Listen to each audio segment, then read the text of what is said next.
रूपकदामयहं ददाति स्वपदान्तिकं।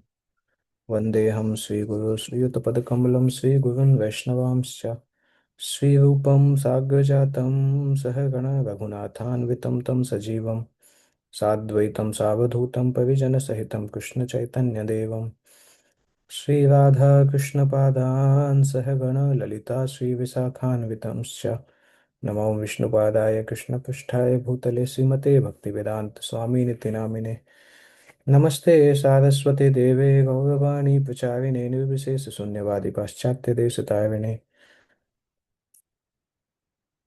नमो महावदन्याय कृष्ण प्रेम प्रदायते कृष्णाय कृष्ण चैतन्य नामने गौरत्वसे नमः। हे कृष्ण करुणा सिंधु दीनबंधु जगतपते गोपेश गोपिका कांत राधा कांत नमोस्तुते तप्त कांचन गौरांगी राधे वृंदावनेश्वरी वृषभानुसुते देवी प्रणमामि हरिप्रिये वाञ्छाकल्पतरुभ्यश्च कृपा सिन्धुभ्य एव च पतितानां पावनेभ्यो वैष्णवेभ्यो नमो नमः। जय श्री कृष्ण चैतन्य प्रभु नित्यानंद श्री अद्वैत गदाधर शिवासादि गौर भक्तवृंद। हरे कृष्ण कृष्ण कृष्ण हरे हरे हरे राम राम राम हरे हरे। ओके, तो आज हम सप्तम स्कंद में से कुछ डिस्कस करेंगे। हालांकि अ, हम ओवरव्यू जैसे ही डिस्कस करेंगे। इनिशियली मेरा ऐसा प्लान था कि प्रहलाद महाराज और हिरण्यकशिपु के बीच में जो इंटरेक्शंस हुए हैं, पहली बार जब प्रहलाद महाराज जो है पहली बार जब हिरण्यकशिपु ने प्रहलाद महाराज से पूछा था कि उन्होंने क्या सीखा है अपने टीचर्स से, तो प्रहलाद महाराज ने एक श्लोक में उत्तर दिया था। सेकंड टाइम जब हिरण्यकशिपु ने प्रहलाद महाराज से पूछा कि आपने अपने टीचर से क्या क्या सीखा है, तो प्रहलाद महाराज ने दो श्लोकों में उत्तर दिया। तीसरी बार जब फिर से हिरण्यकशिपु ने पूछा कि तीसरा जो प्रश्न पूछते हैं, तो उसके उत्तर में प्रहलाद महाराज तीन श्लोकों में आंसर देते हैं। चौथी बार जब हिरण्यकशिपु पूछते हैं, तो प्रहलाद महाराज चार श्लोकों में आंसर देते हैं। पहले मैंने सोचा था वो डिस्कस करेंगे, पर वो कितना हम कर पाएंगे वो एक चीज़ है, क्योंकि वो टॉप जो डिस्कशन है वो फिलोसॉफिकल भी हैं। तो मैंने इन जनरल प्रहलाद की लाइफ के ऊपर एक कुछ नोट्स बनाए थे, और उन नोट्स को क्या बोलते हैं, आर्टिफिशियल इंटेलिजेंस की सहायता से उसने पीपीटी बनाया है। तो पीपीटी में मेरा कोई हाथ नहीं है, नोट्स मैंने बनाए थे। पर पीपीटी गूगल नोटबुक एलएम का वो है। अच्छा अच्छा स्किल है उसके पास पीपीटीज को डिजाइन करने का। तो आप में से जो भी प्रचारक करते हैं, प्रचार कर रहे हैं, प्रयास कर सकते हैं। सिंपल नोट्स बनाइए और गूगल नोटबुक एलएम में डाल दीजिए, तो वो बहुत कुछ अच्छे क्वालिटी के पीपीटी बना लेता है। मतलब उसका इमेजिनेशन, मैंने देखा कि इमेजिनेशन पावर अच्छा है।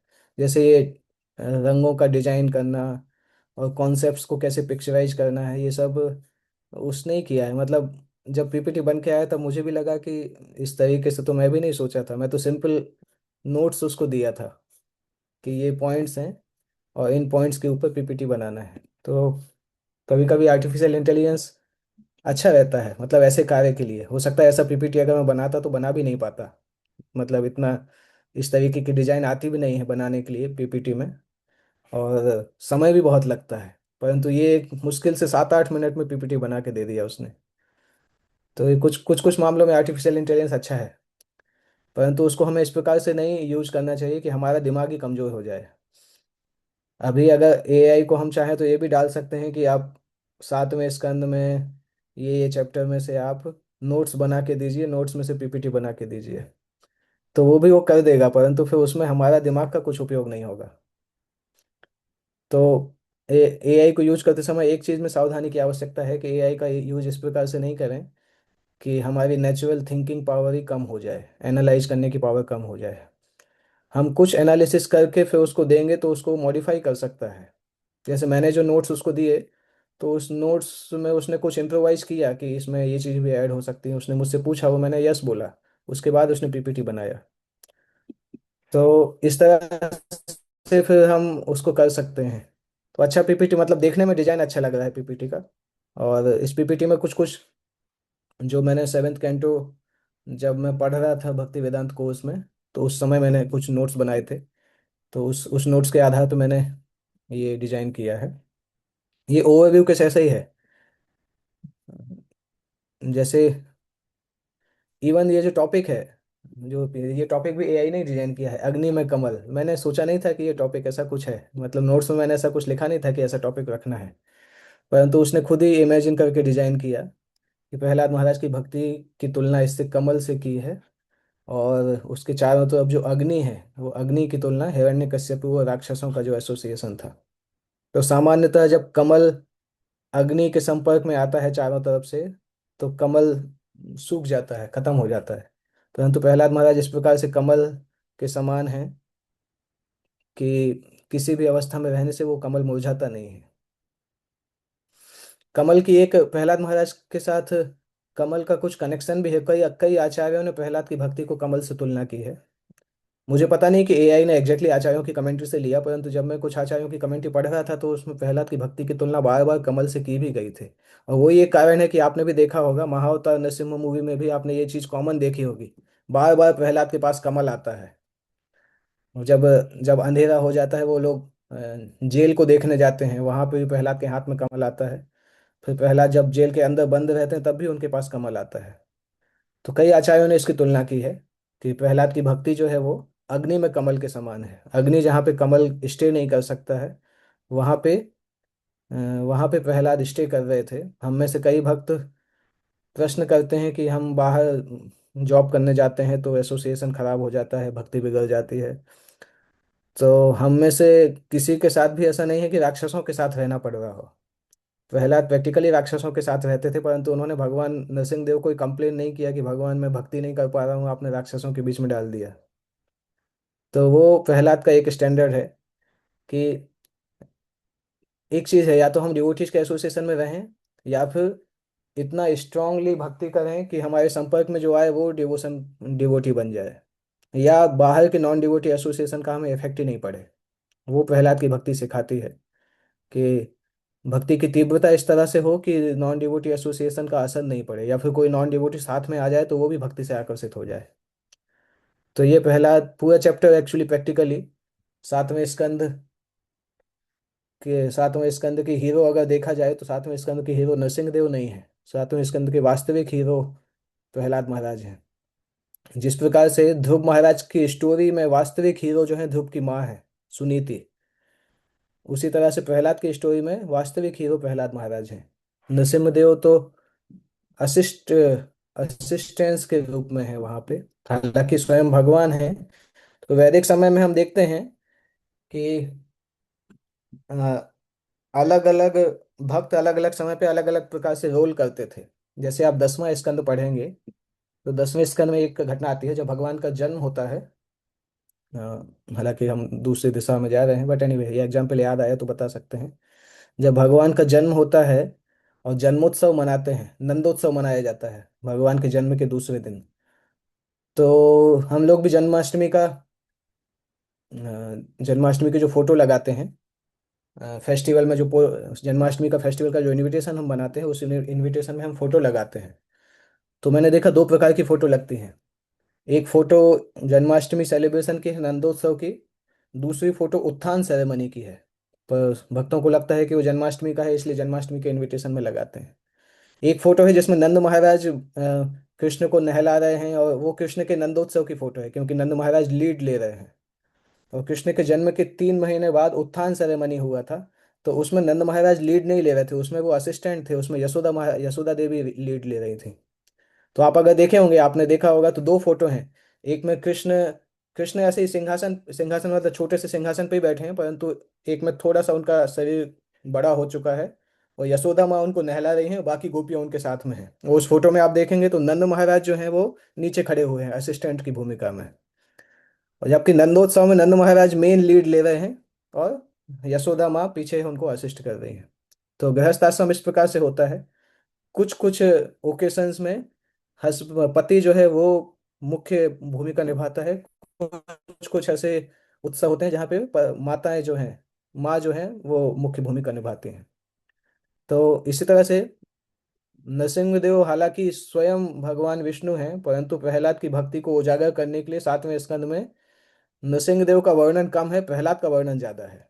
प्रहलाद की लीलाओं का वर्णन, प्रहलाद के गुणों का वर्णन ज्यादा है। चौथे अध्याय में, चौथे या पांचवें, ब्रह्मण्य शील संपन्न सत्य संधु जितेंद्रिया आत्मवत् सर्वभूतानाम एक प्रिय सुहृत्तम। लंबा 2 3 4 श्लोक में प्रहलाद के गुणों का वर्णन है कि प्रहलाद के अंदर क्या क्या गुण थे। वो श्लोक अगर हमें समय होगा तो हम उसको डिस्कस करेंगे, प्रहलाद के गुणों का। तो प्रहलाद की अहेतु की भक्ति, निडरता और विनम्रता, ये इसका टॉपिक है।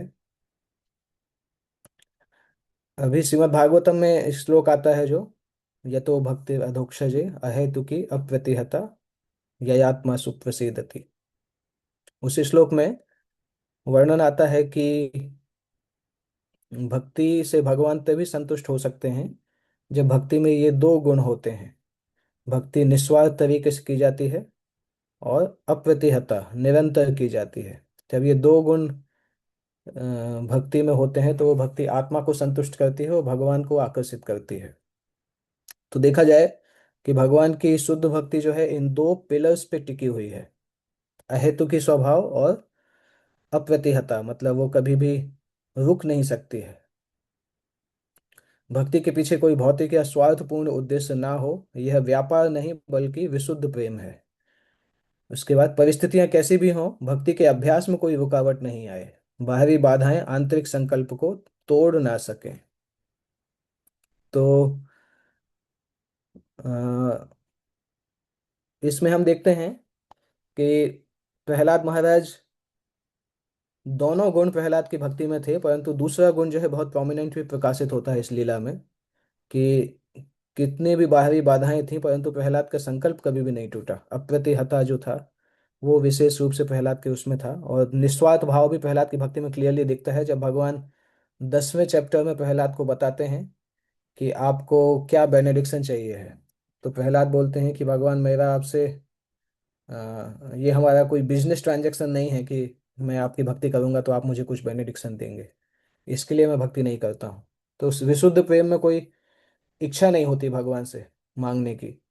जैसे हम सामान्यतः सामान्यतः भारत में अगर देखें तो हिंदू लोग भगवान की पूजा ही करते हैं कि भगवान हमें सुख संपत्ति मिलना चाहिए, घर में सब ठीक रहना चाहिए, सब बच्चे घर में अच्छे से रहें, किसी को दुख नहीं हो। जनरली हम इसी फीलिंग से भगवान के पास जाते हैं, परंतु शुद्ध भक्ति इन सब से बहुत ऊपर होता है। कई बार भारत में अध्यात्म का मतलब यही माना जाता है कि घर में सब कुछ अच्छा रहे इसलिए हम की करते हैं, परंतु प्रहलाद अगर यही सोचते तो भक्ति नहीं करते, या पांडव अगर यही सोचते तो भक्ति नहीं करते, क्योंकि शुद्ध भक्ति इससे बहुत ऊपर है।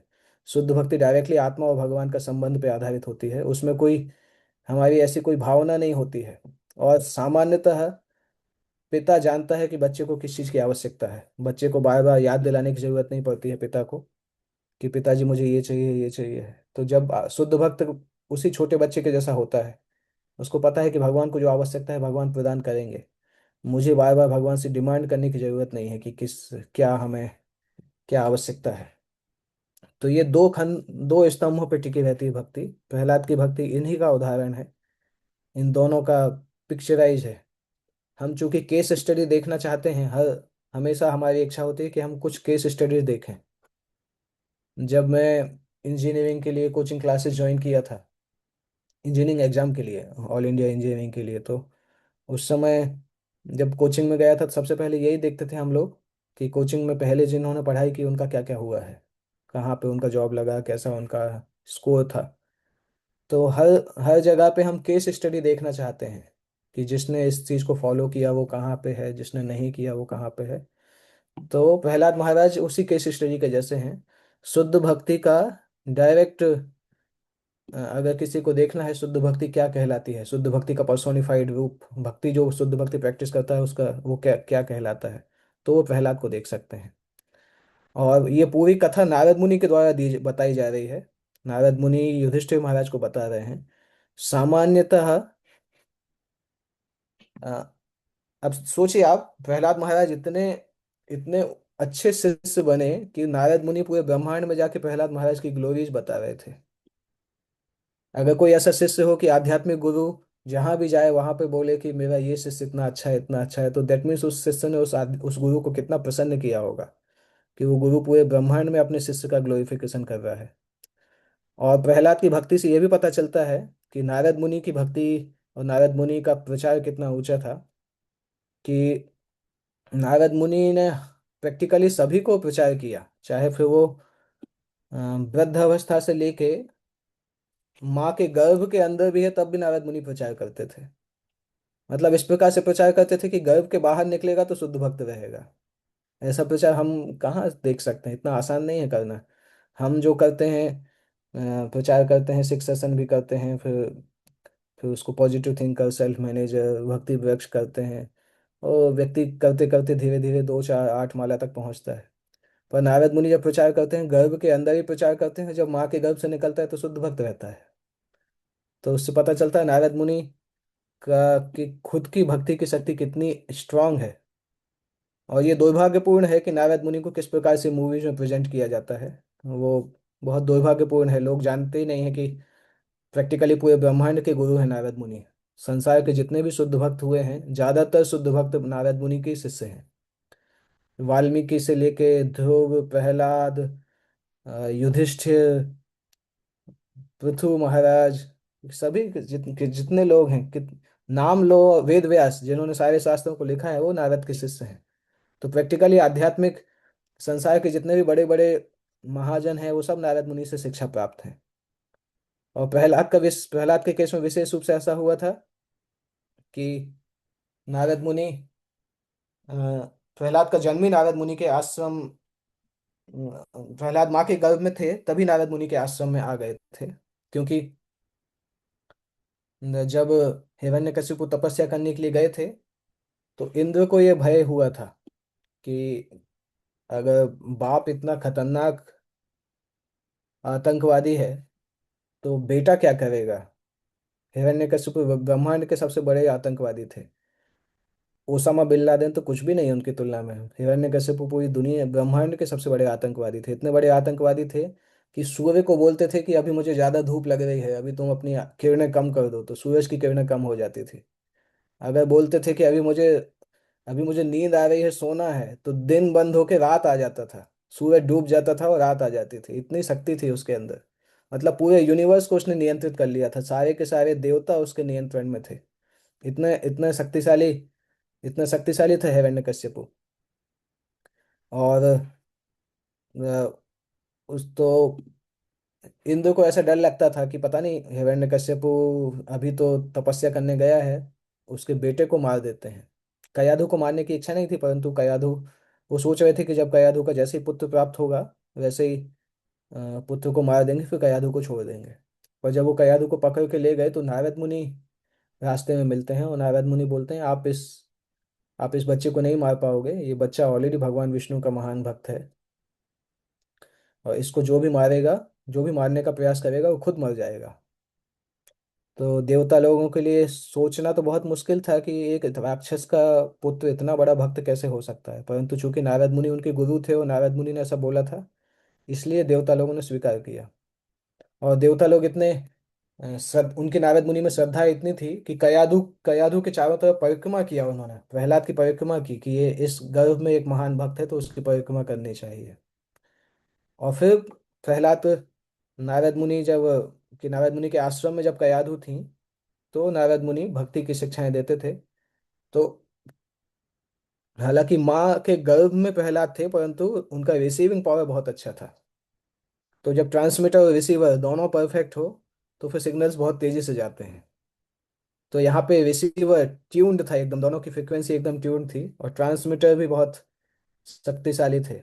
बीच में जो अ, अवरोध था, माँ का गर्भ, वो अवरोध भी कार्य नहीं किया, क्योंकि सिग्नल जो थे वो स्पिरिचुअल सिग्नल थे, भौतिक सिग्नल नहीं थे। वो सिग्नल सीधे आत्मा से आत्मा में ट्रांसफर होते थे। शरीर शरीर बीच में रहे तो भी कोई लॉस नहीं, परंतु आत्मा आत्मा से आत्मा में वो सिग्नल ट्रांसफर होते थे। तो बीच में भौतिक अवरोध होने के बाद भी ट्रांसमीटर और रिसीवर परफेक्ट होने के कारण नारद मुनि की जो शिक्षाएं थी उसको प्रहलाद ने एज इट इज एक्सेप्ट किया। इसलिए जन्म से पूर्व ही अहेतु की भक्ति के बीज का बीजारोपण हो गया था। इसलिए जब माँ के गर्भ से निकले तो ऑलरेडी वो शुद्ध भक्त थे, उनको कोई अलग से साधना भक्ति की जरूरत नहीं पड़ी। जब माँ के गर्भ से निकले तो ऑलरेडी वो शुद्ध भक्त थे उस समय। इस तरह से प्रहलाद की भक्ति प्रारंभ हुई। अभी आगे एक कल्प, एक वो होता है, तुलना कर सकते हैं प्रहलाद और हिरण्यकश्यपु की। हिरण्यकश्यपु ने तपस्या किया था 36,000 साल तक, देवताओं के 100 साल। वो प्रहलाद ने क्या तपस्या किया था? कोई तपस्या नहीं किया था। परंतु एक के पास भौतिक शक्ति थी, एक के पास आध्यात्मिक शक्ति थी, आध्यात्मिक संपदा थी। और हिरण्यकश्यपु का जो रास्ता था, अहंकार का रास्ता है, प्रहलाद का रास्ता है वो समर्पण का रास्ता है। हिरण्यकश्यपु स्वयं के अहंकार के द्वारा संसार को जीतना चाहते थे, विष्णु को मारना चाहते थे। और प्रहलाद शरणागति के द्वारा विष्णु की शुद्ध सेवा करना चाहते थे। इसलिए हिरण्यकश्यपु का लक्ष्य था ब्रह्मा जी से अमरता प्राप्त करना। हिरण्यकश्यपु ने यह भी सोचा था कि मैं तो ब्रह्मा जी को चीट कर लूंगा, क्योंकि ब्रह्मा जी ने जब उससे बोला था कि मैं भी अभी तक शुद्ध नहीं हूँ, मतलब मैं भी अभी तक अमर नहीं हूँ, तो मैं तुम्हें अमरता का वरदान कैसे दे सकता हूँ। तो हिरण्यकश्यपु ने सोचा ब्रह्मा जी को चीट करते हैं, तो उसने सोच सोच के सारे वरदान मांगे जिससे उसकी मृत्यु नहीं हो। परंतु व्यक्ति कितना ही दिमाग लगाए, पर उसका दिमाग ही भगवान से आता है।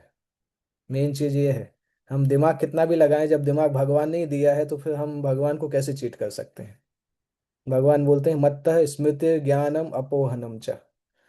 तो जब दिमाग ही उनके द्वारा दिया गया है, तो उसी दिमाग से उनको चीट कैसे करेंगे। बहुत बहुत कई बार राक्षस लोग इस चीज को भूल जाते हैं। उनको लगता है कि हम चीट कर लेंगे, परंतु भूल जाते हैं कि दिमाग आया कहाँ से, दिमाग तो विष्णु जी ने ही दिया है। तो हिरण्यकशिपु ने बहुत दिमाग लगाया, परंतु भगवान विष्णु की इच्छा से उसमें लूप होल थे। इसी प्रकार से रावण और कुंभकर्ण ने बहुत दिमाग लगाया था, परंतु उसमें भी लूप होल था। क्योंकि जब दिमाग देने वाले ही आपको अप्रूव नहीं करेगा, तो फिर आप क्या सोच पाओगे। हमने ये चीज़ कई बार फील किया है। कभी कभी अगर हमें ऐसा फीलिंग आता है ना कि हम तो बहुत अच्छा अध्ययन करते हैं, हम तो बहुत अच्छा क्लास भी देते हैं, कभी कभी इस फीलिंग से क्लास देने जाओ तो आप व्यासासन पर बैठ के सब भूल जाते हो। सारे सारे पॉइंट याद करके जाओ, फिर ऐसा लगता है पता नहीं क्या हो गया, एकदम ब्लैंक हो जाते हैं। तब ये श्लोक याद आता है कि मेमोरी भी भगवान से आती है, स्मृति ज्ञान अपोहनम। भगवान स्मृति भी देते हैं, भगवान भुला भी देते हैं। इसलिए कभी भी ज्ञान के ऊपर घमंड नहीं करना चाहिए, क्योंकि वो ज्ञान हमेशा उधार का ज्ञान है। हमने जो ज्ञान लिया है वो परंपरा का ज्ञान लिया है। उस उधार के ज्ञान को अगर हम ये सोचते हैं कि इस उधार का ज्ञान देने से हम अ, लोगों को कृष्ण की बजाय अपनी तरफ आकर्षित करने का प्रयास करेंगे, तो वो ज्ञान चला जाएगा। जब हम सेल्फिश होकर प्रीचिंग करते हैं अपने आप को एस्टेब्लिश करने के लिए, तो वही होता है कि हम लोगों को कृष्ण की तरफ आकर्षित करने की बजाय अपनी तरफ आकर्षित करने का प्रयास करते हैं, कि लोगों को लगे कि हाँ देखो मैं कितना अच्छा प्रचार करता हूँ, मैं कितना अच्छा बोलता हूँ। तो इस उस कारण से ये होता है कि भगवान की कृपा चली जाती है। तो प्रहलाद के केस में, हिरण्यकशिपु के केस में, हिरण्यकशिपु ने ब्रह्मा जी को चीट करके वरदान प्राप्त करने का प्रयास किया, परंतु तब भी सफलता नहीं मिली। उनका साधन था कठोर तपस्या, और मन स्थिति था भगवान विष्णु से घृणा करना और अपने आप को सबसे ऊंचे स्थान पर स्थापित करना। और उसका फाइनल परिणाम क्या हुआ? अपार शक्ति तो मिली उनको, परंतु उसके बाद, अपार शक्ति मिलने के बाद भी मृत्यु का तो डर लगा रहता था, क्योंकि भगवान विष्णु से शत्रुता थी और मृत्यु का डर लगा रहता था, और अंततः विनाश हो गया। अभी उसके कंपैरिजन में देखें तो प्रहलाद ने कोई तपस्या की नहीं, 36,000 साल क्या, प्रहलाद ने तो कोई ऐसी हिमालय में जाके तपस्या नहीं की। वो तो केवल नारद मुनि से सुने भगवान के बारे में, विष्णु स्मरण किया, निरंतर विष्णु स्मरण। निरंतर विष्णु स्मरण करने के कारण प्रहलाद महाराज की पिता की अपार संपत्ति और शक्ति के प्रति कोई आकर्षण नहीं था। पूरे ब्रह्मांड के राजा थे प्रहलाद, प्रैक्टिकली राजा, मतलब हिरण्यकशिपु के बाद तो प्रहलाद ही राजा बनने वाले थे, परंतु उस अपार संपत्ति और शक्ति के लिए कोई आकर्षण नहीं था। इसलिए उसका परिणाम हुआ कि भौतिक रूप से असुर कुल में जन्म लेकर भी पूर्ण निर्भयता और अमरत्व की प्राप्ति हुई प्रहलाद को।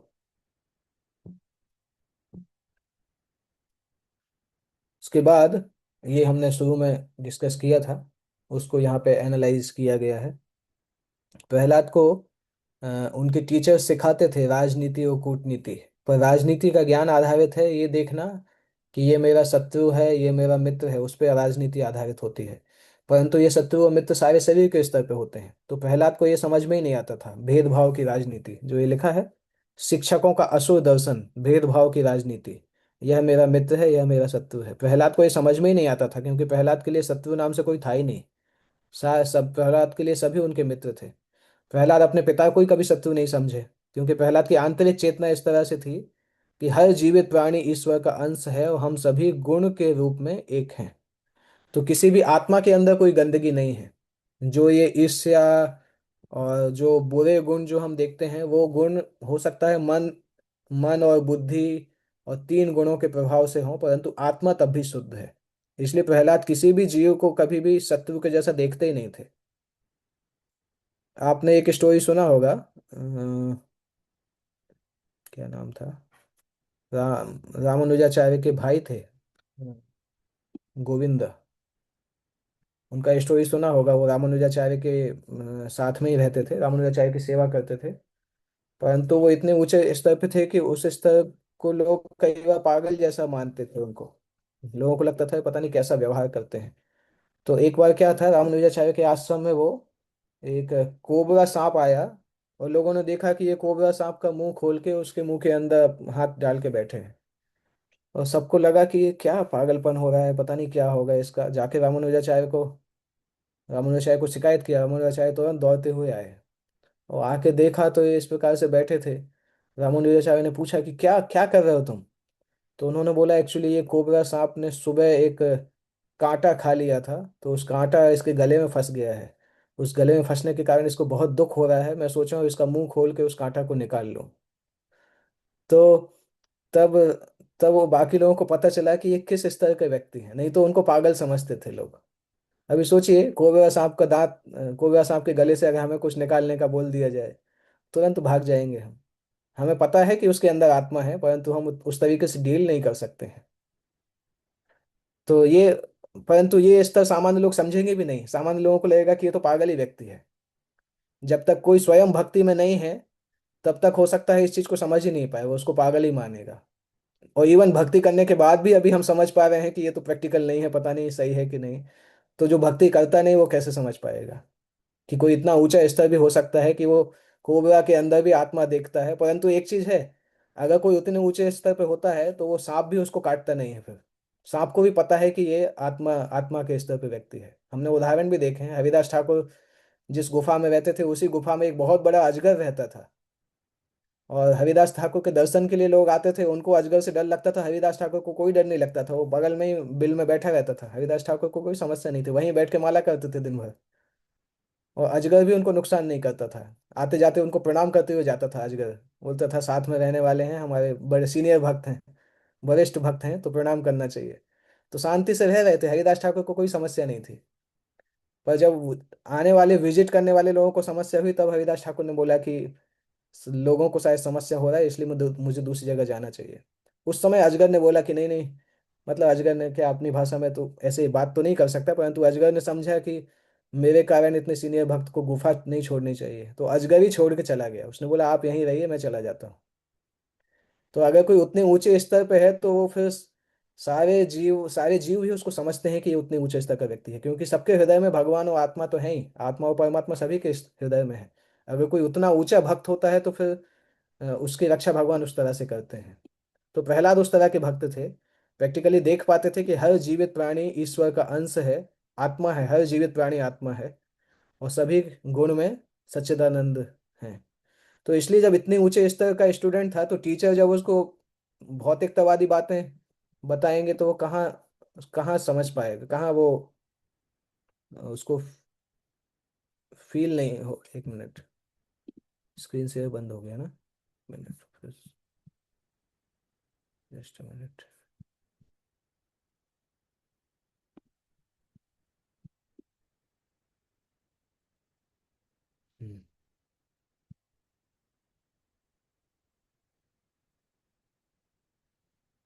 तो जब स्टूडेंट इतना सीनियर है, तो उसको टीचर्स अगर अगर मान लो कोई 12th का स्टूडेंट है, तो अ, उसको अगर कोई पहली क्लास का नॉलेज बताता है, तो वो स्टूडेंट क्या बोलेगा कि ये क्या सिखा रहे हैं। तो प्रहलाद के साथ वैसे ही होता था। जब हमारी आंतरिक चेतना हमारे इष्ट पर केंद्रित होती है तो बाहरी नकारात्मक वातावरण, उम्र, कुल या संगति हमारी सफलता में बाधा नहीं बन सकते। ये प्रहलाद की शिक्षा का था। तो उस समय प्रहलाद ने टीचर से कुछ बोला नहीं, परंतु प्रहलाद के दिमाग में कभी भी अ, ये विचार घुसा नहीं कि शत्रु मित्र क्या कहलाते हैं, क्योंकि उनके लिए सभी उनके मित्र थे।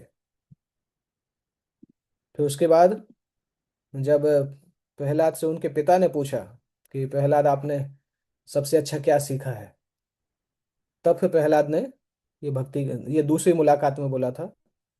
सो प्रहलाद ने अपने पिता को ही प्रचार करने का प्रयास किया। हिरण्यकशिपु के सामने आज तक किसी ने प्रयास नहीं किया था कि उनको प्रचार कर सकें, किसी की हिम्मत ही नहीं होती थी। नारद मुनि खुद ही बोलते थे कि नारद मुनि ने भी हिरण्यकशिपु को प्रचार का प्रयास नहीं किया, क्योंकि इतना खतरनाक राक्षस था। परंतु 5 साल का लड़का जाके उनको ही प्रचार करता था कि आपको भी भगवान की भक्ति करना चाहिए। सोचिए कितना डेयरिंग होना चाहिए, कोई हिरण्यकशिपु के सामने जाके बोल सके कि आप विष्णु की भक्ति करिए।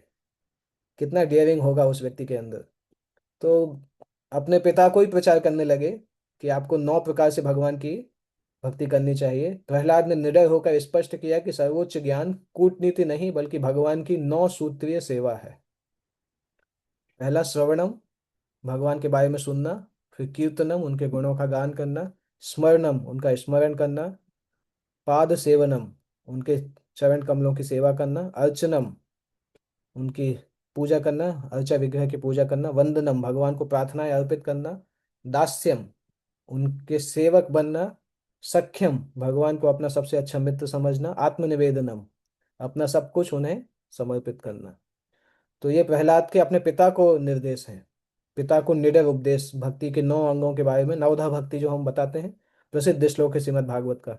श्रवणम कीर्तनम विष्णु स्मरणम पाद सेवनम अर्चनम वंदनम दास्यम सख्यम आत्मनिवेदनम इति पुंसा पिता विष्णु भक्तिश्चेन्न विलक्षणा करोति भगवत्यध्या तन्मन्येधीतम उत्तमम। प्रहलाद बताते हैं कि मेरे विचार से ये सबसे अच्छा है। इस तरह से प्रहलाद वर्णन करते हैं भक्ति के 9 नवधा भक्ति का वर्णन करते हैं। उसके बाद फिर प्रहलाद महाराज के लिए हिरण्यकश्यप फिर प्रयास करने लगते हैं कि कैसे उनको मारना है। को समझ में आता है कि ये पुत्र खतरनाक है और इसको अगर मैंने खत्म नहीं किया तो इवेंचुअली मैं भगवान विष्णु के द्वारा मारा जाऊंगा। इसलिए हिरण्यकश्यपु ने प्रहलाद को मारने के क्रूर उपाय अपनाने चालू किए। पागल हाथियों के पैरों तले कुचलना, जहरीले सांपों के बीच फेंकना, जहर देना, आग और बर्फीली हवाओं में ढकेलना। ये सब कुछ कुछ इसमें दिया है, बाकी और भी बहुत सारी चीजें की थी। परंतु भगवान विष्णु की सुरक्षा में इतना विश्वास था कि प्रहलाद अपने आप को बचाने का प्रयास ही नहीं करते थे। जब महाअवतार नरसिम्हा मूवी आप देखेंगे, एक्चुअली आज या कल उसको देखना चाहिए, नरसिंह चतुर्दशी कल है ना, तो उसको एक बार देखना चाहिए। उस मूवी में बहुत ऑथेंटिकली बताया गया है। उसमें एक घटना जो है, जब प्रहलाद को पहाड़ से फेंका जाता है, तो उस समय प्रहलाद बोलते हैं अ, कि जब हरि के चरण कमल में जिसने शरण ले ली है तो उसको भय की क्या आवश्यकता है।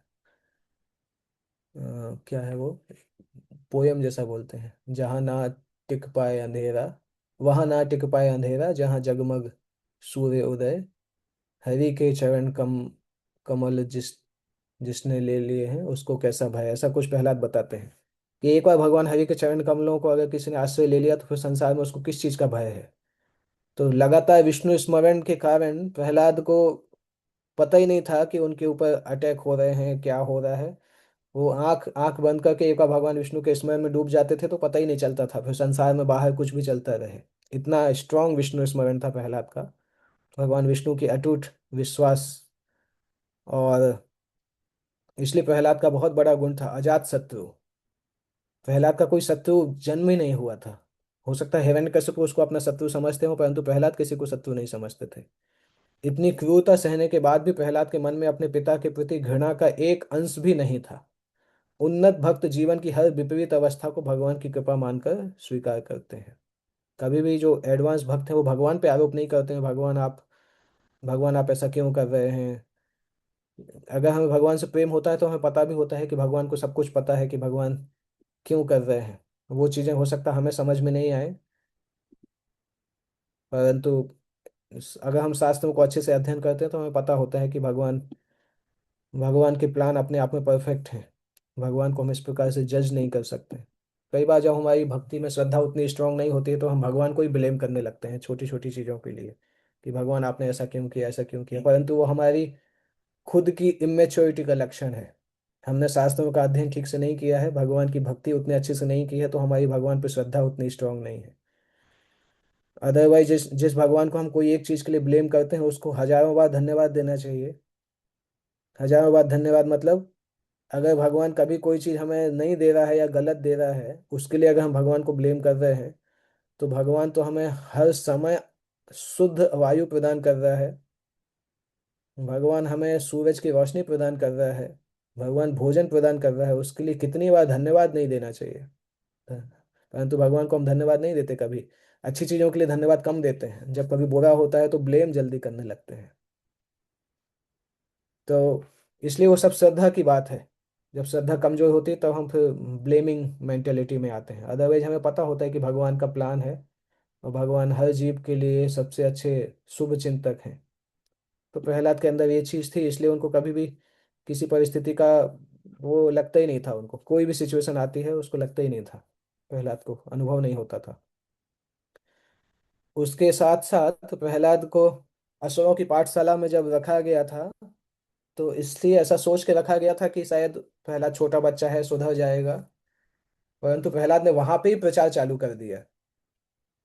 प्रहलाद के गुरु जो थे वो सोच रहे थे कि ये तो छोटा बच्चा है, सुधर जाएगा, पर कुछ दिन तक रहेगा। परंतु वहां पे जाके क्या हुआ, प्रहलाद के सुधरने की बजाय प्रहलाद ने ही दूसरों को बिगाड़ दिया। मतलब उनके गुरु के कंसिडरेशन के हिसाब से बिगाड़ दिया। उनके लिए लगता था विष्णु भक्त बनना मतलब बच्चा बिगड़ गया। हमारे हमारे लिए लगता है कि माया में चला गया इसलिए बिगड़ गया। तो हिरण्यकशिपु के कंडीशन कंसिडरेशन के आधार पे प्रहलाद ने अपने सारे मित्रों को ही बिगाड़ दिया। क्योंकि लंच के समय जब उनके टीचर लोग वहाँ जाते थे, लंच करने के लिए जाते थे, तो प्रहलाद की पाठशाला चालू हो जाती थी, प्रहलाद कोचिंग क्लासेस। सारे उनके मित्र बैठते थे और प्रहलाद उनको सिखाते थे। और देखते देखते सारे के सारे शुद्ध भक्त बन गए। अभी आप सोचिए, कोई किसी का टीचर अगर प्रहलाद के जैसा होगा तो स्टूडेंट कितना स्ट्रांगली स्ट्रांगली भक्ति करेगा। तो ज्यादा समय नहीं लगा, वो जितने राक्षस के बच्चे थे सारे छोटे छोटे बच्चे सब शुद्ध भक्त बन गए। तो प्रैक्टिकली राक्षसों की जनरेशन का ही कन्वर्जन हो गया। जो प्रहलाद की जनरेशन थी वो पूरा ही कन्वर्ट हो गया वैष्णविज्म में। तो उनके उनके टीचर और ज्यादा डर गए कि ये बच्चे को तो हम सुधारने लाए थे, इसने सबको ही बिगाड़ दिया। तो प्रहलाद उनको शिक्षा देते थे अपने मित्रों को, दुर्लभम मानम मानुषम जन्म तदपि अध्वम अर्थदम। मनुष्य जीवन बहुत दुर्लभ मिलता है, इतनी आसानी से नहीं मिलता है, इसलिए इसको केवल इंद्रिय तृप्ति और भौतिक उलझनों में बर्बाद नहीं करना चाहिए। मनुष्य जीवन का आध्यात्मिक लक्ष्य बहुत ऊपर है, इसलिए केवल इंद्रिय तृप्ति और भौतिक उलझनों में इस जीवन को खत्म नहीं कर देना चाहिए। ये शिक्षकों की अनुपस्थिति में प्रहलाद बताते थे। और इसलिए कौमारम आचरेत प्राज्ञ, बचपन से ही भगवान की भक्ति का अभ्यास करना चाहिए। जब बच्चा छोटा हो तब से ही भक्ति का अभ्यास करना चाहिए आजीवन। जिस प्रकार गर्भ में नारद मुनि के शुद्ध वचनों ने प्रहलाद को प्रेरित किया था, उसी प्रकार प्रहलाद के मधुर और शुद्ध वचनों ने असुर बालकों के हृदय को बदल दिया। बहुत फास्ट स्पीड में ये भक्ति का प्रचार फैलना चालू हुआ। उनके गुरुओं को तब पता चला जब एक दिन वो हिरण्यकश्यपु की जय करा रहे थे और सारे के सारे बच्चे ओम नमो भगवते वासुदेवाय बोलने लगे। तब उनके टीचर्स घबरा गए कि हुआ क्या एक्चुअल में। तो देखा पूरा का पूरा स्कूल ही वैष्णव बन गया है। एक छोटे से बच्चे ने पूरे स्कूल को वैष्णव बना दिया। तो उनको यही डर लगा कि हमारे तो असुरों का जाति खत्म हो जाएगा, पूरा जनरेशन ही बदल दिया है इसने। अभी तो एक ही बच्चा था, अभी तो सारे के सारे असुर के बच्चे जो हैं वैष्णव बन गए। तो वो प्रहलाद के प्रचार का प्रभाव था। जब हम अंदर से शुद्ध होते हैं तो हमारे प्रचार में भी शक्ति रहती है। इसलिए प्रचार बढ़ाने के लिए एक तरीका तो है कि हम स्किल्स को सीखें, और अच्छे से अध्ययन करें, वो भी अच्छा तरीका है। परंतु सबसे ज्यादा इम्पोर्टेंट है हमारी खुद की भक्ति की साधना अच्छी हो, हमारी खुद की भक्ति की इंटेंसिटी अच्छी हो, तो हम जो प्रचार करते हैं वो लोगों को नेचुरली इंस्पायर करता है। हम समझ भी सकते हैं कि जो जिस तरह से हम प्रचार कर रहे हैं, अगर प्रभुपाद आके उसी जगह पे प्रचार करते तो एक साल में कितना प्रचार नहीं हो जाता। जैसे प्रभुपाद अगर आते गुजरात में खुद ही आके प्रचार करते, बड़ौदा में आते, सूरत में आते, अहमदाबाद में आते, अगर रुक के प्रचार करते तो हमने जितना किया है एक दो साल में, उससे कई गुना, मुझे लगता है 100 200 1000 गुना ज्यादा प्रचार हो सकता था। क्योंकि वो प्रभुपाद की शुद्ध भक्ति की शक्ति से वो प्रचार होता है। तो प्रेरणा सबसे प्रभावी तब होती है जब वक्ता और श्रोता दोनों का हृदय शुद्ध हो। साथ साथ प्रहलाद का ये भी एक कंसिडरेशन था, क्योंकि हिरण्यकशिपु अहंकार के वश में थे। तो जब हिरण्यकशिपु ने देखा कि प्रहलाद ने सभी को कंटेमिनेट कर दिया, तो हिरण्यकशिपु ने सोचा कि अभी मैं खुद ही मारूंगा प्रहलाद को। और हिरण्यकशिपु ने पूछा प्रहलाद से कि आप मुझसे डरते क्यों नहीं हो? जब मैं क्रोधित होता हूं तो तीनों लोग कांप जाते हैं, पर आपके अंदर ऐसा है क्या कि आप मुझसे डरते ही नहीं हो? कौन सी ऐसी शक्ति है जिसके बल पे आप मेरे नियमों का उल्लंघन कर रहे हो? और उसका उत्तर जो प्रहलाद देते हैं उससे हिरण्यकशिपु जल जाते हैं पूरे। मेरी शक्ति का स्रोत तो वही है जो आपकी शक्ति का स्रोत है, भगवान विष्णु। उनके बिना तो एक घास घास का एक तिनका भी नहीं हिल सकता है। तो हिरण्यकशिपु उस समय सबसे ज्यादा जल जाते हैं। बोलते हैं, अरे विष्णु की शक्ति मेरे पास भी है, ये बालक कितना खतरनाक बोल रहा है। तो वो उसको सहन नहीं होता है हिरण्यकशिपु को। क्योंकि नास्तिक दृष्टि वाला व्यक्ति वो व्यक्ति चूंकि उसके अंदर प्रेम नहीं होता है, इसलिए वो ईश्वर को कहीं भी नहीं देख पाता है। जबकि जो भक्ति की दृष्टि होता है, जो भगवान से प्रेम करता है, वो भगवान को हर समय हर जगह देख सकता है। तो हिरण्यकशिपु ने पूछा कि भगवान क्या इस खंबे में है? और प्रहलाद ने बोला हाँ वो तो है ही खंबे में, क्योंकि प्रहलाद को तो दिख रहे थे। अगर हिरण्यकशिपु हमसे पूछता तो हम नहीं बोल पाते, क्योंकि हमने केवल थ्योरेटिकली पता है कि भगवान सब सब जगह परमात्मा के रूप में है, परंतु हमने उसको रियलाइज नहीं किया है। और हमें ऐसा भी लग सकता था, मान लो हिरण्यकशिपु ने खंबा तोड़ा और भगवान नहीं निकले तो हमारा क्या होगा? इसलिए हमारा चूंकि उतना विश्वास नहीं है, उतना रियलाइजेशन नहीं है, इसलिए हम उतना कॉन्फिडेंटली बोल भी नहीं पाते। पर प्रहलाद को तो भगवान दिख रहे थे वहां पे, तो उन्होंने बोला हाँ वो तो इस खंबे में भी है। और फिर भगवान नृसिंह देव वहां से निकलते हैं। अपने नन्हे भक्त के वचनों को सत्य सिद्ध करने के लिए सर्वव्यापी भगवान एक अभूतपूर्व रूप में प्रकट हुए, आधे मनुष्य और आधे सिंह के रूप में। तो यहाँ पे लिखा है कि भक्त के वचनों को सत्य करने के लिए, मेरा जस्ट प्रश्न है, आप लोगों ने सातवां स्कंद तो पढ़ा है, सभी ने सुना होगा। नारद नृसिंहदेव अपने किस किस भक्त के प्रॉमिस को पूरा करने के लिए नृसिंहदेव के रूप में निकले? कोई बता सकता है कौन से भक्तों ने प्रॉमिस किया था जिसके लिए वो नृसिंहदेव के रूप में निकले वहां से? तो जी नारद मुनि जी ब्रह्मा और जी ब्रह्मा का। जी। हाथ हाथ उठा के बताएंगे तो अच्छा है। देखो अक्यूब ने हाथ उठाया, अक्यूब सबसे पहले आप बताइए। हरे कृष्णा प्रभु। तीन भक्त थे, एक प्रहलाद महाराज स्वयं, एक ब्रह्मा जी का वचन था और तीसरा नारद जी। प्रहलाद महाराज स्वयं, ब्रह्मा जी का वचन था, और नारद मुनि का कौन सा वचन था? नारद मुनि का, जब वो कयाधु को लेके जा रहा है इंद्र, तब हम्म। नारद मुनि कहते हैं कि इनके इसको मत लेके जाओ, क्योंकि ये बहुत महान भक्त इनके घर पे अवतरण लेने वाला है। और वो हम्म। अ, उस समय नारद मुनि ने बोला था, उस प्रॉमिस को भगवान पूरा करना चाहते थे। हम्म। गुड। बाकी लोगों का भी यही आंसर है, ऑलमोस्ट तीन लोग। सेम है प्रभु। मतलब हाँ हाँ। ओके। तो ब्रह्मा, प्रहलाद और ब्रह्मा, नारद और प्रहलाद, तीनों के वचनों को सिद्ध करने के लिए भगवान आते हैं। एक्चुअली भगवान ने खुद भी वचन दिया था ब्रह्मा को। जब ब्रह्मा जी देवताओं के साथ गए थे ना भगवान के पास, तो भगवान ने बोला था कि हिरण्यकशिपु जब अपने पुत्र को परेशान करने का प्रयास करेगा, जो कि मेरा महान भक्त है, तो मैं आके हिरण्यकशिपु को खत्म कर दूंगा। भगवान ने खुद भी वचन दिया था ये। तो एक्चुअल में चार वचन है, परंतु एक वचन भगवान का स्वयं का है, तीन वचन उनके भक्तों के हैं। तो यहाँ पर फिर वो खंबा के अंदर से भगवान प्रकट होते हैं। और भगवान स्थान और समय सब इस प्रकार से चुनते हैं जो कि ब्रह्मा की भविष्यवाणी के हिसाब से था। परंतु यहाँ पे ये देखने योग्य है कि अगर भगवान ब्रह्मा की भविष्यवाणी के हिसाब से नहीं आते तो ऐसा नहीं था कि भगवान उसको मार नहीं पाते। ऐसा कहीं पे नहीं आता है कि भगवान विवश थे कि अपने ब्रह्मा के हिसाब से ही आना पड़ता। भगवान किसी भी तरह से मार सकते थे, परंतु अगर भगवान दूसरी तरह से मारते तो ब्रह्मा के प्रॉमिस टूट जाता, और भगवान को थोड़ा दुख होता है कि उनके भक्तों का प्रॉमिस अगर टूट जाए। भगवान का खुद का प्रॉमिस टूट जाए तो उनको कुछ इतना दुख नहीं होता है, भगवान खुद ही अपना प्रॉमिस तोड़ते ही रहते हैं। कृष्ण भगवान तो अपने प्रॉमिस तोड़ने के लिए फेमस हैं, कई चीजें बोलते हैं फिर नहीं करते हैं। तो इसलिए भगवान को अपने प्रॉमिस उतने उतना वो नहीं रहता है जितना भक्तों का प्रॉमिस के लिए भगवान अटैच रहते हैं। क्योंकि ब्रह्मा जी ने प्रॉमिस किया था, इसलिए भगवान ब्रह्मा का प्रॉमिस तोड़ना नहीं चाहते थे। इसलिए ब्रह्मा के प्रॉमिस के हिसाब से भगवान अवतार लेके आए।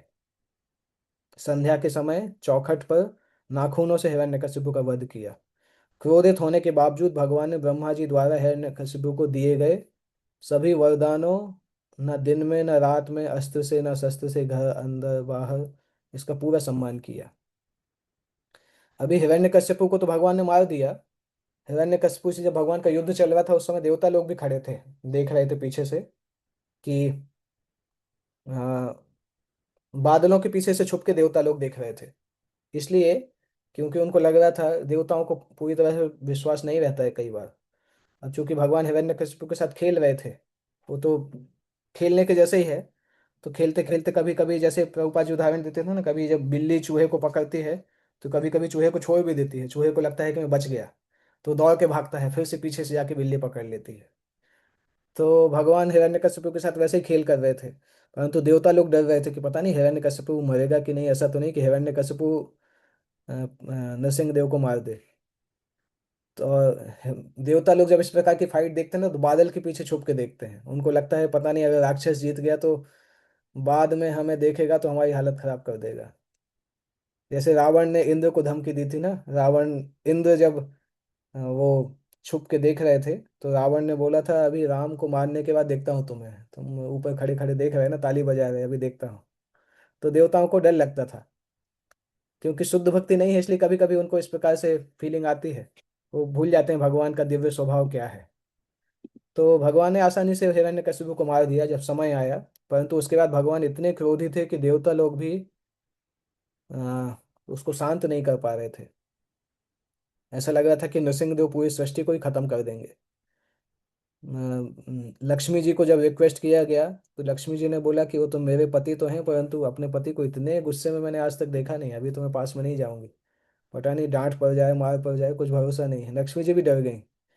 अभी ये प्रश्न आता है कि लक्ष्मी जी तो भगवान को बार बार देखा है, ऐसा नहीं कि लक्ष्मी जी ने वैकुंठ, मतलब लक्ष्मी जी तो वैकुंठ में निवास करती हैं नरसिंह देव के साथ, तो लक्ष्मी जी ने तो नरसिंह देव को देखा है बार बार, तो ऐसा क्यों बोल रहे हैं कि इस उग्र रूप को मैंने कभी देखा नहीं। आचार्य बताते हैं कि ये भगवान की लीला शक्ति के प्रभाव में लीला पूरा करने के लिए, जैसे स्टोरी में ट्विस्ट डालते हैं ना डायरेक्टर्स और प्रोड्यूसर्स, उसी प्रकार से जब भगवान की लीला लीला होती है तो लीला शक्ति जो है उसके प्रोड्यूसर होते हैं, तो वो ट्विस्ट डालते हैं कि जिससे ज़्यादा रोमांच निकल के आ सके, ज़्यादा फ्लेवर मिल सके। तो इसी प्रकार से लीला शक्ति कभी कभी भगवान और उनके पार्षदों को भुला देते हैं। तो वो योग माया के द्वारा होता है, वो अज्ञान के कारण नहीं होता, उस लीला को कंप्लीट करने के लिए वो किया जाता है। तो इसलिए लक्ष्मी देवी बोलती हैं कि इस उग्र रूप को देख के भयभीत हो गई, ब्रह्मा जी स्वयं भी आगे नहीं आ पाए। देवता लोग प्रार्थना कर रहे हैं परंतु प्रार्थनाओं से भी भगवान संतुष्ट नहीं हो रहे हैं। तब फिर ब्रह्मा जी ने बोला प्रहलाद को कि आपके लिए भगवान को क्रोध आया है, इसलिए आपको जाना चाहिए। अभी कभी हमारे साथ कोई ऐसी सेवा हो ना कि अगर कोई और नहीं कर पाए, हमसे बोला जाए कि आपके अलावा कोई नहीं कर पाएगा, तो हमारे मन में थोड़ा सा वो आ जाता है कि देखो मैं इतना स्पेशल हूँ, मेरे मुझसे बोला, ब्रह्मा जी भी नहीं कर पाए और मुझसे बोला जा रहा है। तो वो विचार ही अपने आप में ईगो को बढ़ाने के लिए संतुष्ट होता है। हमारे कोई ऐसी सेवा अगर होती है ना हमसे कि दो चार लोग फेल हो जाएं या 10 लोग फेल हो जाएं, फिर बोला जाए कि अभी अभी आप ही जाके बचा लो, तो सेवा मिलने के पहले ही हमारा घमंड का गुब्बारा फूल जाएगा, अहंकार का, देखो मैं कितना ऊंचा भक्त हूँ कि ब्रह्मा जी तक नहीं कर पा रहे हैं। तो हम अगर होते तो हमारे मन में ऐसा आता। प्रहलाद के मन में ऐसा नहीं आया। प्रहलाद ने क्या सोचा, देखिए यहाँ पे लिखा है, सर्वश्रेष्ठ होने के बाद भी अयोग्य महसूस करना। प्रहलाद के विचारों से हमें बार बार ये समझ में आता है कि शुद्ध भक्त एक्चुअल में सोचते कैसे हैं। जैसे प्रहलाद ने क्या सोचा कि ब्रह्मा जी भगवान के इतने महान भक्त हैं, और ब्रह्मा जी मुझे मौका दे रहे हैं भगवान की सेवा में लगाने का, ब्रह्मा जी मुझे भगवान की सेवा में एंगेज करने का मौका दे रहे हैं। मैं तो असुर जाति का बालक हूँ, मेरे अंदर इतनी शक्ति नहीं कि भगवान मेरी प्रार्थनाओं को स्वीकार करेंगे। परंतु चूंकि भगवान के शुद्ध भक्त ब्रह्मा जी मुझे भगवान की सेवा में लगा रहे हैं, इसलिए भगवान मेरी सेवाओं से संतुष्ट हो जाएंगे। प्रहलाद ये नहीं सोच रहे कि ब्रह्मा जी संतुष्ट नहीं कर पाए इसलिए हमें भेज रहे हैं। प्रहलाद ये सोच रहे हैं कि ब्रह्मा जी भगवान के इतने ऊंचे भक्त हैं और मैंने भगवान की कोई सेवा की नहीं है, इसलिए ब्रह्मा जी मुझे भगवान की सेवा में लगा रहे हैं। और चूंकि ब्रह्मा जी ने मुझे भगवान की सेवा में लगाया है, इसलिए भगवान मेरी सेवा को स्वीकार करेंगे। तो ये प्रहलाद का भाव था। वो इस प्रकार से शुद्ध भक्त सोचता है। इसलिए भागवतम के ये इंसिडेंसेस देख के पता चलता है कि एक्चुअल में शुद्ध भक्त का स्वभाव किस तरह से कार्य करता है। तो प्रहलाद के भीतर कोई अहंकार नहीं था। वो बोल रहे थे मैं तो अपने उग्र जाति का व्यक्ति हूँ, क्योंकि राक्षस कुल में जन्म हुआ है। ब्रह्मा जी और देवतागण तो सत्वगुण में है। यदि वो उत्कृष्ट शब्दों से वचसई वचसाम प्रवाह ही है। कौन सा श्लोक है वो? ब्रह्मापि सुरगणा मुनयोपि सिद्ध। उस श्लोक वेदावेश में देखना होगा। उस श्लोक का अनुवाद यहाँ पर है कि देव सत्वगुण में स्थित ब्रह्मा जी और देवतागण भी भगवान को प्रसन्न नहीं कर पाए हैं, तो मेरे जैसे उग्र जाति में जन्मा व्यक्ति कैसे प्रसन्न करेगा। एक सच्चा वैष्णव पूरी तरह से योग्य होने पर भी स्वयं को अत्यंत नीच और अयोग्य मानता है। ये प्रहलाद की मानसिकता थी। उसके बाद 7.9.8 श्लोक को ही देखेंगे क्या? उसका पहला लाइन मुझे याद नहीं आ रहा है। 798। ये 7 तो यहाँ पे लिखा है, मन्ये धनाभिजन रूप तपस्सुत। 798। ब्रह्मादयः सुरगणा मुनयोऽथ सिद्धः सत्त्वैकतान् गतयो वचसां प्रवाहै नाराधितुं पुरुगणे अधुनापि विप्रुः किं तोष्टुमर्हति समे हरे उग्र जाति। उसका मीनिंग यहाँ पे लिखा है। ये चार श्लोक याद करिएगा। 7.9.8 9 10 11 12, चार पांच श्लोक बहुत महत्वपूर्ण है। पहला श्लोक हमने डिस्कस किया। दूसरा श्लोक जो है, मन्ये धनाभिजन रूप तपस्व तौजा। और तेज प्रभाव बल पौरुष बुद्धि अरे योग। प्रभु जी, कौन सा बताया? Sorry, excuse me. प्रभु जी, कौन सा बताया? सेवंथ स्टेंजा का? सॉरी, अपना, सेवन सॉरी। सेवन स्कंद का 9वें अध्याय का 8 9 10 11 12। हाँ। 7.9.8 से लेकर 7.9.12। तो इसमें पहला 9वें श्लोक में बता रहे हैं कि 12 प्रकार के जो भौतिक गुण हैं वो भगवान को संतुष्ट नहीं कर सकते हैं। धन, कुलीन परिवार, सौंदर्य, तपस्या, शिक्षा, ऐश्वर्य, प्रभाव, शारीरिक बल, परिश्रम, बुद्धि और योग शक्ति। नाराधना ही भवन्ति परस्य पुंसः। ये चीजें भगवान को संतुष्ट नहीं करती हैं। भक्त्या तुतोष भगवान गज यूथ पाया। केवल अहेतु की भक्ति भगवान को प्रसन्न करती है। फिर चाहे वो अहेतु भक्ति कोई भी करे, छोटा बच्चा करे, कम उम्र का व्यक्ति, मेल फीमेल कोई भी जेंडर का करे, धनी हो या गरीब हो या कोई भी जाति हो, भगवान उसको कंसिडर नहीं करते हैं। अगर शुद्ध भक्ति है, निष्कपट भक्ति को भगवान देखते हैं। जैसे गजेंद्र की पुकार, गजेंद्र हाथी थे, उनकी पुकार को भगवान ने सुना। विदुर ने भगवान को केले के छिलके खिलाए थे, वो भगवान ने स्वीकार किए। इसके बाद तीसरा 7 9 10, ये श्लोक में फिर प्रश्न आता है कि अगर प्रहलाद सोच रहे हैं कि अगर मैं अयोग्य हूं तो भगवान की स्तुति नहीं करनी चाहिए क्या? परंतु अयोग्य होने के बाद भी स्तुति करनी चाहिए। उसके लिए प्रहलाद उदाहरण दे रहे हैं कि 10वें श्लोक में है शायद वो, तच्चात्मने प्रतिमुखस्य यथा मुखस्य। हाँ, 11वें श्लोक में। नहीं, ये जो सामने जो स्लाइड दिख रहा है ये 11वें श्लोक का है। नैवात्मनः प्रभुरयं निज लाभ पूर्ण। भगवान स्वयं में पूर्ण रूप से संतुष्ट हैं, उन्हें हमारी सेवा की आवश्यकता नहीं है। परंतु जिस प्रकार किसी व्यक्ति के चेहरे का श्रृंगार करने पर दर्पण में उसका प्रतिबिंब सुंदर हो जाता है।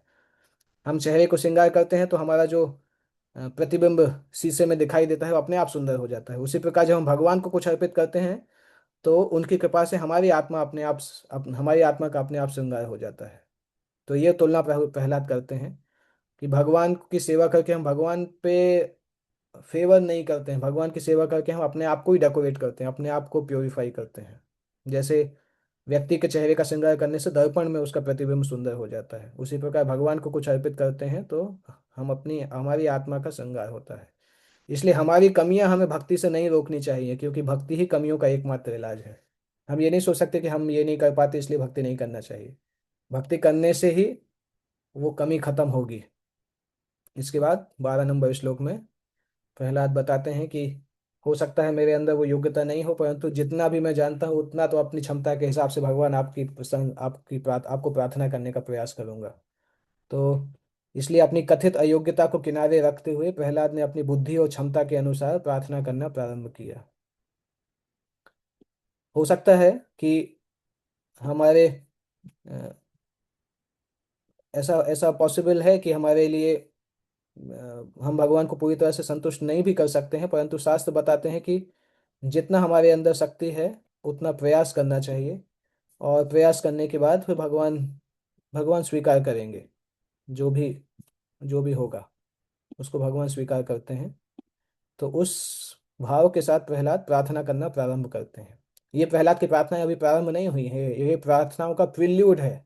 इसके बाद प्रहलाद की प्रार्थनाएं चालू होती हैं। ये भी प्रहलाद की प्रार्थनाओं में ही आता है, परंतु शुरू के 4-5 श्लोक प्रहलाद भूमिका बनाते हैं, उसके बाद प्रार्थना देते हैं। तो भगवान यहाँ पे परफॉर्मेंस नहीं देखते हैं, मूड देखते हैं। सेवा के परिमाण से अधिक सेवा के भाव को भगवान स्वीकार करते हैं। सेवा में कौशल और दक्षता तो महत्वपूर्ण है, यदि लेकिन यदि कौशल और दक्षता हमारे अहंकार का कारण बन जाए तो बहुत नुकसान है। भगवान की अहेतु की कृपा हमारी सारी भौतिक कमियों पर भारी पड़ती है। हमारी कोई भी भौतिक कमियां इतनी बड़ी नहीं है कि उससे हम भगवान की अहेतु की कृपा प्राप्त नहीं कर पाए। जिस प्रकार से प्रहलाद भगवान से प्रार्थना करते हैं, उसके लास्ट में फिर नरसिंह देव बोलते हैं कि आप कोई वरदान मांगिए, परंतु प्रहलाद बोलते नहीं नहीं, हमारा कोई बिजनेस कॉन्ट्रैक्ट नहीं है, मैंने आपकी सेवा इसलिए नहीं की कि मुझे कोई वरदान मिल सके। इनफैक्ट भौतिक वरदान जो है भक्ति के मार्ग में बाधा के जैसे हैं, इसलिए प्रहलाद ने उनको अस्वीकार कर दिया, क्योंकि भक्ति कोई व्यापार नहीं है। प्रहलाद बोलते हैं, हे प्रभु, मैं आपका निष्काम सेवक हूँ, आप मेरे शाश्वत स्वामी हैं। एक सेवक जो अपने स्वामी से भौतिक लाभ चाहता है वह सेवक नहीं बल्कि व्यापारी है। हमारे बीच स्वामी और सेवक के अतिरिक्त कोई और संबंध नहीं है। तो इसलिए लास्ट में फिर यहाँ निष्कर्ष में आता है कि हमारा भक्ति के अभ्यास का इरादा क्या है और कितनी तीव्रता है, उससे हमारी भक्ति का प्रकाश होता है। जैसे यहाँ पे दो उदाहरण दिए गए हैं। एक होती है टिमटिमाती हुई मोमबत्ती, जो कि सकाम भक्ति बताई जा रही है, बाधित भक्ति बोली जा रही है। ऐसी भक्ति जो कि स्वार्थ से प्रेरित है और रुकावटों से भरी हुई है। ऐसी भक्ति करने से हमारे हृदय के एक कोने में तो रोशन होती है, परंतु भक्ति का पूरा आनंद नहीं मिलता है, क्योंकि हम भौतिक इच्छाओं से युक्त भक्ति कर रहे हैं। परंतु अगर हम अहेतु की अप्रतिहता भक्ति करते हैं तो वो 2000 वॉट के बल्ब के जैसे है। ये हृदय के हर कोने को असीमित आनंद से भर देती है। तो ये प्रहलाद के चरित्र से कई चीजें सीखने के लिए हैं। प्रयास करिए कि आज और कल प्रहलाद के बारे में पढ़ सकें, प्रहलाद और नृसिंहदेव की लीला के बारे में पढ़ सकें और सुन सकें, तो अच्छा रहेगा। तो ये कुछ कुछ डिस्कशन है, ये जस्ट ओवरव्यू डिस्कशन है। इसमें हमने चैप्टर्स के डिटेल डिस्कस नहीं किए हैं, जस्ट ओवरव्यू में डिस्कस किया है पूरी लीला को। ओके, किसी को कोई प्रश्न है तो पूछ सकते हैं।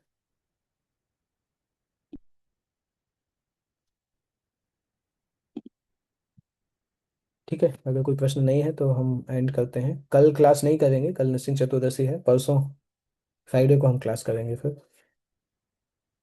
श्रीमद् भागवतम की जय, श्री प्रहलाद महाराज की जय, श्री नृसिंहदेव भगवान की जय, जगत गुरु शिल प्रभुपाद की जय। निताई गौर प्रेमानंदे, हरि हरि बोल। ये पीपीटी में शेयर कर दूंगा, आप लोग भी अगर कहीं पे सुंदर क्लास क्लास। देंगे तो पीपीटी को यूज कर सकते हैं। थैंक यू प्रभु जी, बहुत सुंदर क्लास, बहुत सुंदर क्लास। गूगल नोटबुक एलएम का पीपीटी था, इसलिए क्लास अच्छा हुआ, मतलब ये देखने में अच्छा लगता है ना। बहुत बहुत सुंदर, इतना मजा आ गया एकदम। ओके, हरे कृष्ण। हरे कृष्ण।